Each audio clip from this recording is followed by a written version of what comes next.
As a vision softly creeping, lifted something I was leaving, and the vision that was planted in my brain, still remains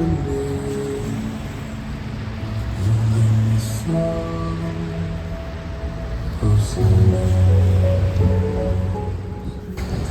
Bonjour à toutes et à tous, je suis Boussaïd Iman, présidente de la délégation ITX Luxembourg. Je tiens d'abord à remercier chaleureusement toutes celles et ceux qui sont présents aujourd'hui, les sections syndicales de l'OGBL et du LCGB, les collègues des autres départements et délégations, les membres du GIF, ainsi que les salariés venus d'autres secteurs pour nous soutenir. Votre présence montre que la solidarité, ça compte encore et que c'est ensemble qu'on est plus fort.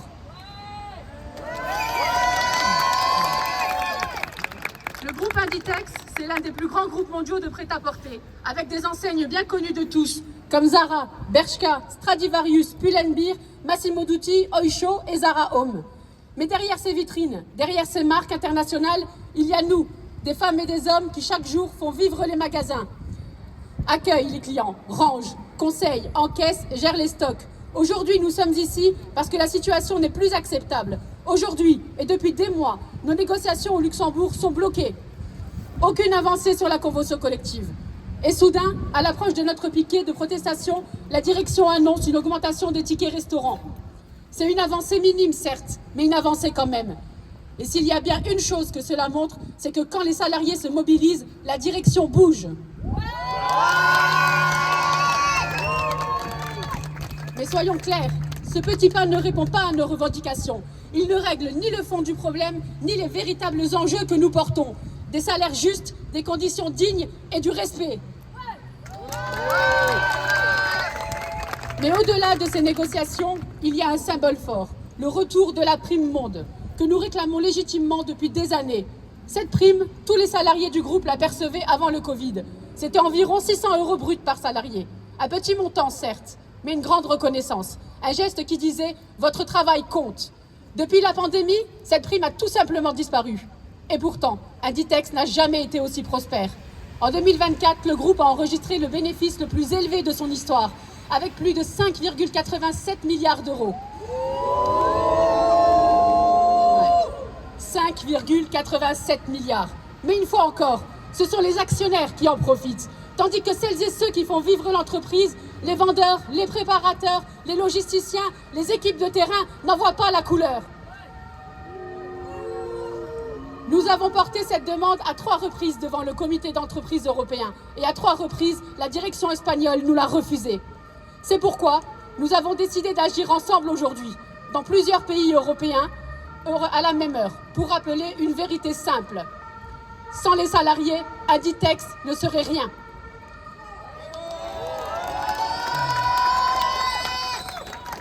Cette mobilisation n'est pas isolée. Elle s'inscrit dans un mouvement international coordonné porté par des délégations d'Inditex en Europe, en France, en Belgique, en Espagne, en Italie, en Allemagne et au Portugal. Partout, les revendications sont les mêmes. Respect, reconnaissance, salaire digne, conditions justes. Et il faut dire que notre secteur, le textile et le commerce en général, est un secteur très féminisé, avec beaucoup de temps partiel subi, des salaires bas et des vies morcelées entre travail et vie privée. Pourtant, ce sont ces femmes, ces salariés qui tiennent les magasins à bout de bras. Elles méritent respect et considération, pas de mépris et ni de l'indifférence. Aujourd'hui, nous ne demandons pas de privilèges, nous demandons justice et équité. Nous demandons à partager le fruit du succès que nous bâtissons ensemble chaque jour. Nous demandons à être reconnus pour ce que nous sommes, les forces vives qui font tourner Inditex. Et pour revenir plus en détail sur la situation et le contexte des négociations, je laisse maintenant la parole à Pauline Merson, secrétaire centrale de l'OGBL. Merci.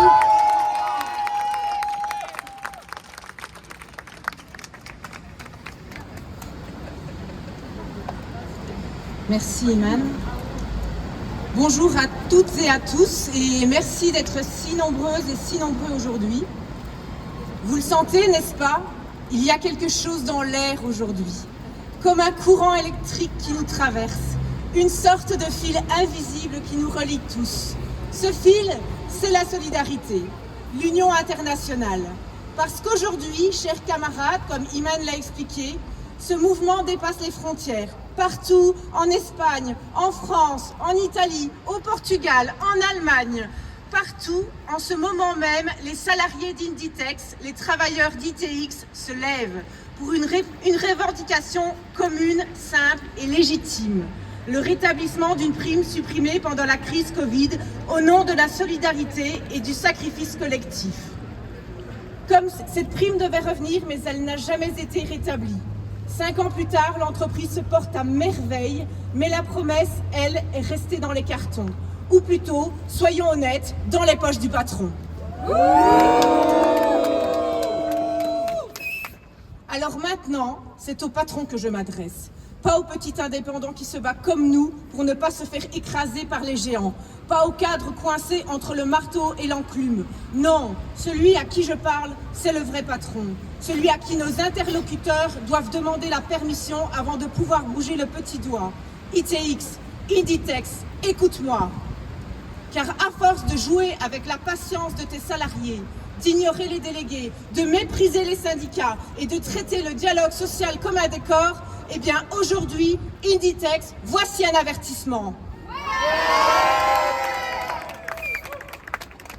Et celui-ci, crois-moi, tu ne vas pas l'oublier. D'habitude, c'est l'employeur qui met les avertissements pour punir, pour mettre la pression, mais cette fois, c'est nous. Et celui-là, il ne se rangera pas dans un dossier RH. Celui-là, il va résonner en Europe et surtout ici, au Luxembourg. Parce qu'ici, chers camarades, c'est la même histoire, le même mépris qu'à l'international. Depuis plus d'1 an, on négocie une amélioration de la convention collective. 1 an de travail, 1 an d'efforts. Et qu'a-t-on obtenu? Rien, nada, 1 an à perdre notre temps et celui des salariés. Mais ces derniers jours, il y a eu un mouvement, comme Iman l'a expliqué. Les lignes ont bougé et nous sommes fiers de vous annoncer que rien qu'à l'annonce de notre action de ce jour, l'employeur a déjà commencé à céder. Nous avons réussi à obtenir l'augmentation des chèques repas.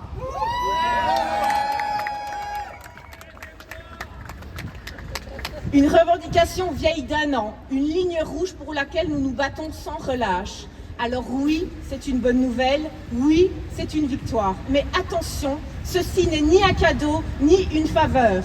C'est un engagement que l'employeur avait déjà pris. Un engagement qu'il n'a respecté que parce que la pression a commencé à monter.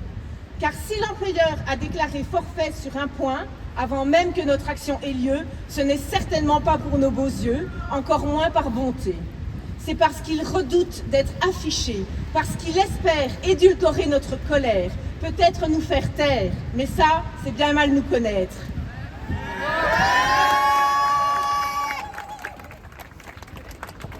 Alors oui, on a obtenu l'amélioration des tickets restaurants, mais je voudrais quand même expliquer notre parcours du combattant pour en arriver là.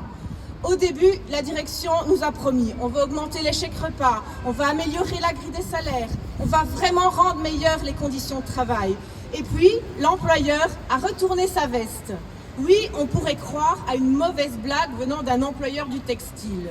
Mais nous, ça ne nous a pas fait rire du tout. Bien au contraire. Pour nous, c'était l'incompréhension la plus totale, car tout va très bien pour le groupe ITX. À l'international, le chiffre d'affaires et les bénéfices se comptent en milliards, des records, année après année. Et ici, au Luxembourg, les chiffres sont bons aussi, très bons même. Ces 4 dernières années, le chiffre d'affaires et les bénéfices nets ont triplé. Vous vous rendez compte, 3 fois plus d'argent et des miettes pour les salariés. Voici le respect et la reconnaissance d'ITX pour ses travailleurs. Bref, ITX gagne très bien sa vie à Madrid, à Paris, à Milan et au Luxembourg aussi. Et cette réussite, elle ne tombe pas du ciel, elle vient du terrain, elle vient des salariés et pas de n'importe quel salarié. Car il faut aussi rappeler une réalité essentielle dans le commerce et particulièrement dans le secteur de la mode, ce sont majoritairement des femmes qui travaillent.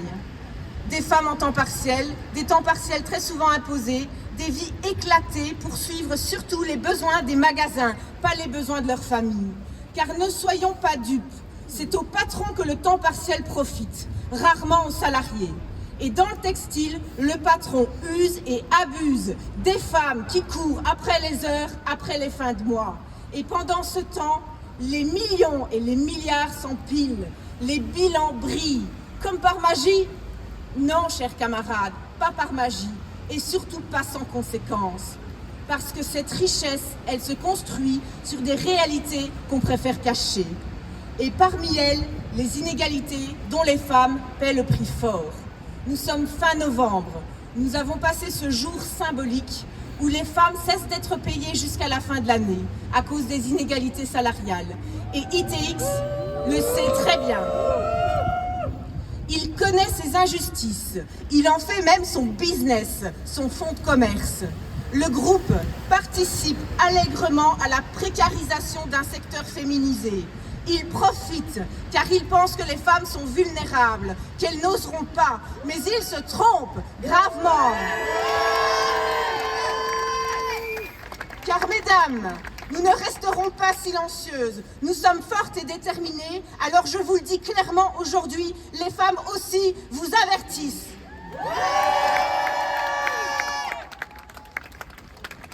Ces femmes, ces hommes aussi, attendaient depuis 1 an qu'au moins une seule de leurs revendications soit prise au sérieux.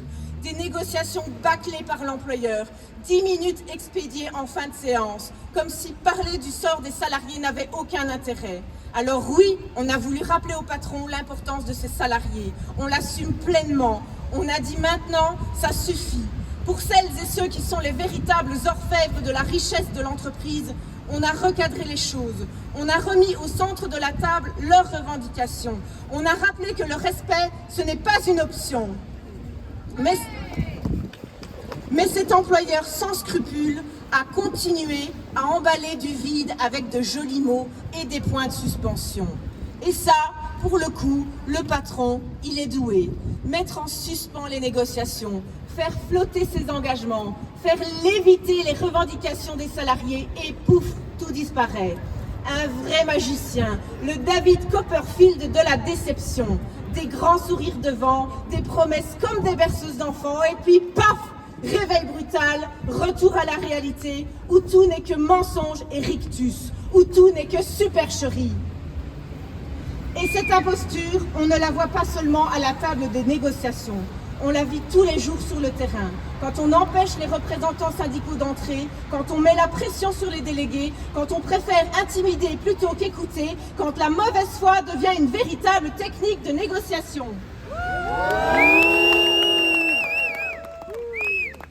Voilà la réalité du respect version ITX. Et si un trophée existait dans la catégorie pire employeur, ITX décrocherait haut la main celui du pire négociateur, celui du champion de l'entubage social. Mais attention, cette récompense n'a rien à voir avec un prix d'honneur. C'est une médaille de la honte. Honte à toi, ITX. Et je dois dire que ce semblant de dialogue nous donne une étrange sensation de déjà-vu. Parce que notre gouvernement n'a rien envié à cet employeur. Lui aussi, il mériterait son trophée du pire gouvernement. Un gouvernement qui parle de concertation mais qui décide seul. Oui, car oui, souvenez-vous, quand le gouvernement choisit d'entamer encore davantage les conditions de travail des salariés du commerce, en élargissant les heures d'ouverture du secteur, sans écouter ni les salariés, ni les syndicats, il agit exactement comme ITX. Il simule, il ignore, il impose. Même logique, même imposture. Qu'on soit à la tête d'une multinationale ou dans un ministère, le message est le même. Cause toujours, tu m'intéresses. Mais si nous parlons, c'est bien pour être écoutés et aujourd'hui, là aussi, nous vous avertissons. Ceci est une mise en garde contre toute nouvelle dégradation des conditions de travail des salariés du commerce. Parce que vous l'aurez remarqué, il n'y a parmi nous pas énormément de salariés du commerce. Pourquoi? Pas par choix, ça c'est sûr, mais parce que même si la loi ne leur interdit pas d'exprimer leurs droits, en pratique, leurs horaires toujours plus éclatés les en empêchent. Ils n'ont même plus la possibilité de s'exprimer. Pas parce qu'ils ne veulent pas, mais parce qu'ils en sont empêchés par leurs conditions de travail, par un système qui use, qui isole, qui écrase toujours plus. Et aujourd'hui, c'est le Black Friday, pur produit de ce système, de notre système d'ultra-consommation. Parce qu'il ne faut pas oublier qu'en même temps qu'on pousse certains à ultra-consommer, on pousse d'autres à ultra-fonctionner. Parce que pendant qu'ils comptent leurs profits, nous, on compte nos heures. Pendant qu'ils fêtent leurs records, nous, on fait le deuil du respect et de notre temps de vie. Aujourd'hui, c'est leur Black Friday, mais pour nous, c'est un vendredi noir. Le vendredi noir du dialogue social, le vendredi noir de nos conditions de travail, le vendredi noir de notre temps de vie. Regardez autour de vous, nous sommes tous habillés en noir. Ce n'est pas un hasard, c'est le signe de ce que nous vivons, un véritable deuil, une tragédie sociale. Alors je le répète une dernière fois, ce ne sont pas des paroles en l'air, c'est un avertissement, une mise en garde. Avant de passer la parole à mon collègue et allié du LCGB, Benjamin Griselin, je vous propose maintenant de marquer ensemble quelques minutes de silence. Un silence pour ramener l'humain au centre dans cette course frénétique qu'est le Black Friday, notre vendredi noir. Un silence pour enterrer symboliquement le dialogue social exécuté froidement par les méthodes du gouvernement et du patronat. Un silence pour rappeler que les salariés du commerce ne sont pas des marchandises, ni des pions, encore moins des variables d'ajustement. Un silence pour celles et ceux qui ne peuvent pas être parmi nous aujourd'hui, les salariés derrière une caisse, dans un stock, sur le terrain, qui triment, sans réelle reconnaissance pendant que d'autres encaissent des profits. Un silence pour les femmes, pour les salariés d'ITX, ici et ailleurs, pour toutes celles et ceux qu'on ne voit pas, mais sans qui rien ne tient. Ce silence, c'est notre hommage, c'est notre acte de résistance, c'est notre manière de rendre visible l'invisible, c'est notre silence avant la tempête. Merci. Bonjour à toutes et à tous, salariés d'ITX, délégués du personnel, collègues de l'OGPL, LCGB, la presse, merci d'être parmi nous aujourd'hui. Si nous sommes ici, ce n'est pas par plaisir. Nous sommes ici parce que la direction ITX Luxembourg nous y oblige. Parce qu'après plus d'un an de négociations, après des promesses, des engagements et des discussions qui n'ont mené à rien, nous faisons face à un mur de mépris et d'arrogance. Les salariés d'ITX, ceux qui font tourner chaque jour les magasins Zara, Bershka, Pull&Bear, Stradivarius, Massimo Dutti et Zara Home, ont tout donné, leur énergie, leur professionnalisme et leur disponibilité. Et qu'ont-ils reçu en retour? Des promesses non tenues, des engagements bafoués et pire encore du mépris. Au départ, la direction s'était engagée à des avancées concrètes, une amélioration des chèques repas, une grille salariale révisée, une reconnaissance du quotidien des équipes. Aujourd'hui, tout cela est resté lettre morte. Non seulement aucune proposition tangible n'a été faite, mais la direction a choisi d'adopter des comportements que nous ne pouvons pas accepter. Non-respect des engagements, exclusion des représentants syndicaux à des réunions essentielles, communication trompeuse et contradictoire, et même des tentatives d'intimidation. Ce sont des méthodes inacceptables. Ce sont des comportements qui n'ont rien à faire dans un pays où le dialogue social est un pilier de la société.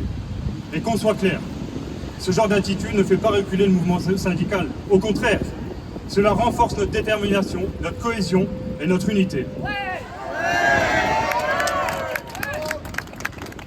Nous savons tous ici ce que représente le travail dans le commerce. Des horaires décalés, des week-ends sacrifiés, des journées debout, un sourire constant malgré la fatigue.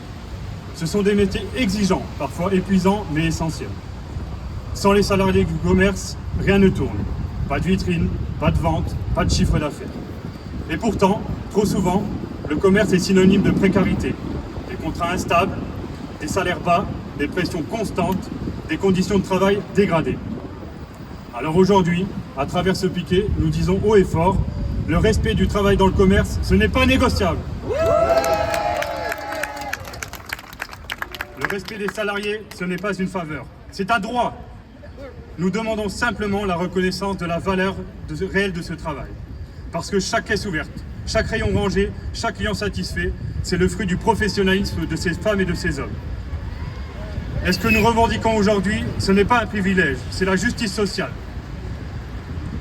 Face à cette situation, l'union fait la force des syndicats OGBL et LCGB, parce qu'il n'y a pas de place pour la division quand on se bat pour la dignité. Parce que nous savons que c'est ensemble que nous sommes forts. Le front syndical commun, c'est notre meilleure arme. Face à des directions qui essayent de semer la confusion, face à des employeurs qui pensent pouvoir jouer la montre, face à un système qui croit que les salariés vont se lasser.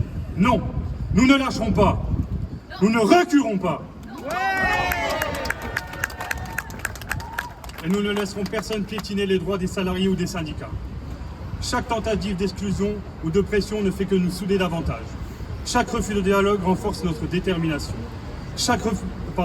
Et chaque attaque contre nos délégués est une attaque contre l'ensemble des salariés. Aujourd'hui, ce piquet, OGBL, LCGB parle d'une seule voix. Et cette voix, c'est celle de la solidarité, celle de la dignité, celle de la justice sociale.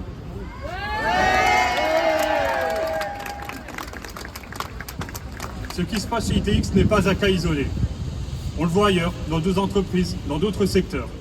Un dialogue social vidé de substance, des négociations bloquées, des décisions prises unilatéralement. Le gouvernement lui-même, dans ses récentes décisions, montre le même mépris. Il consulte, puis il décide seul. Il parle de modernisation, mais derrière ces mots, c'est plus de flexibilité, plus de précarité, et moins de respect pour la vie personnelle et familiale des salariés. Nous disons assez. Assez de ce pseudo-dialogue où tout est décidé d'avance. Assez de cette logique où la rentabilité passe avant les gens. Assez de ces discours qui veulent nous faire croire que le progrès, c'est travailler plus pour gagner moins. Le vrai progrès, c'est d'avoir du temps pour vivre. C'est d'avoir un salaire digne. C'est de pouvoir partir à la retraite avec fierté après une vie de travail. C'est d'être écouté, respecté et reconnu. L'OGBL et le LCGB ensemble l'ont déjà prouvé. Quand nous sommes unis, nous obtenons des résultats. La mobilisation du 28 juin dernier, qui rassemblait plus de 25 000 personnes, a obligé le gouvernement à revoir sa copie. Mais ce n'est qu'un début, parce que les attaques contre notre modèle social continuent, et parce que la seule force capable d'y résister, c'est la mobilisation collective. Ici, chez ITX, ce piquet n'est pas une fin en soi. C'est un signal fort, un avertissement clair envoyé à la direction. Les salariés ne se laisseront plus mépriser. Nous voulons une vraie convention collective, des engagements respectés, un dialogue social digne de ce nom. Et nous irons jusqu'au bout pour l'obtenir.